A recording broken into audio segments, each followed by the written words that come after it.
Academia chapter, well, yesterday's chapter, starts off. I'm going to split this into a few parts, so there will be a few jumps in this video. So yeah, just deal with that. So they're getting changed after previous chapters test. Obviously, we skipped everyone else because it probably wasn't even that important. Probably nothing happened, Not like I wanted to see what happened. Manga. That's the only complaint though for this chapter. This chapter has been excellent, like every chapter of this series so far. I do not know what I'm doing with my hands. Yeah. Chapter was great. We start off with Great Boy waving to. I haven't really said anything about the chapter, so I should probably start. Chapter starts off with Midori, Deku, talking to himself, thinking to himself about All Might, what All Might said at the end of the previous chapter, and everyone's getting changed, and I've said all this, and Great Boy has found a hole from the girls' changing room, like so he can peek into the girls' changing room. What? Just pure Great Boy, like amazing Great Boy stuff, to be honest. So yeah, he wants to peek in on the girls. So he tries to do that and he gets stabbed in the freaking eye. Gets stabbed in the eye by the earphone girly whirly. Don't know name. I don't know name. And then we move on to, it cuts right to the conversation between All Might and Izuku. Yeah. Izuku. Yeah. No idea what this is. Right, so they are talking about Stain at this point, and basically they were like, he's licked your blood, but he can't take your power until he can't, well, he just can't, just can't. It's not unless Izuku wants him to take his power, if that makes sense. That's the only, like, if Izuku wanted Stain to have his power, then that would work. It can't be like forcibly taken, so no bad guy could take thingy All Might's power. A bad guy couldn't do that. Okay, so which is good. And All Might makes a ridiculous face.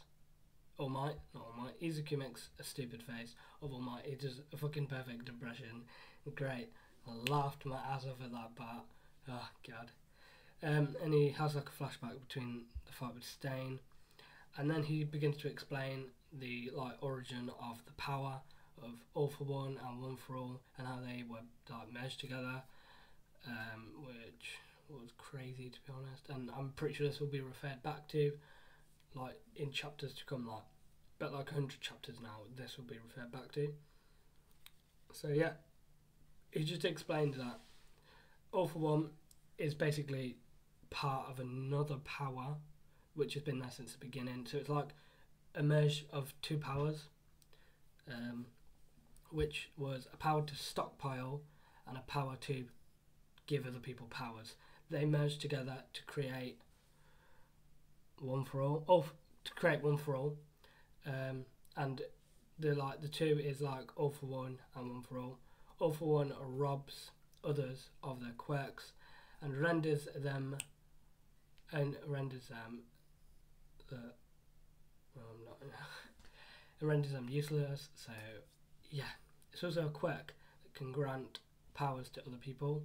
So it's like I don't really know a good example. So he could take a power, give somebody else, and could he give somebody else another power? I'm not sure it works like that. So he's like the ultimate dealer of powers, fucking drug dealer.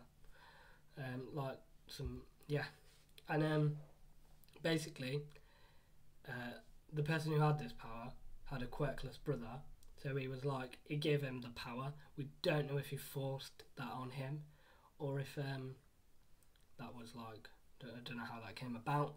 That will probably be a flashback later on, at some point. Hopefully soon. Really, probably won't be soon at all. Damn, I hate having to wait every week for a new chapter. It's a bit frustrating, but I understand the mangaka, and I'm going off on a bit of a tangent, so I should probably get back to this review. So basically he's talking about the power of All Might and All for One. I've said all this. I'm just recapping for myself. I'm not doing very well this chapter. Then, after he's explained the powers to Izuku, he then goes on to talk about how his power, the power All for One, is the power to take down one. Yeah, no, the power One for All is the power to take down All for One. And then he's like, as long as you're with me, I'll be able to do that. And then All Might's thinking to himself that the time's going to be when I'm not going to be there, and it'll probably be you that has to deal with it, not me. And then the chapter just moves on to sort of like a setup for next chapter. And then we get our sort of like end boss in a way. The dude was like, no fate.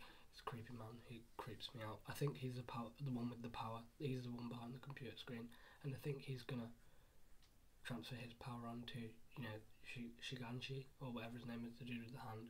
That's probably not even his name. I'm probably thinking of something like totally different.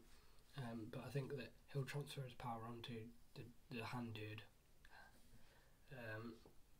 And the power for All Might has already been transferred to somebody else, so it'll sort of be like the way to end it between their fight, if that even makes any sense. So like, his power will be passed down, and his power will be passed down, and there'll be like the new generation, if that makes sense, are with the power.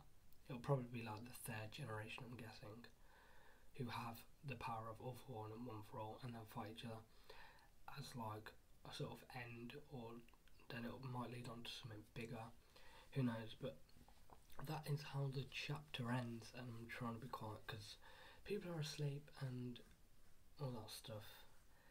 Yeah, like, comment and subscribe if you enjoyed it. Catch you in the next video next week. See you later, guys. Bye.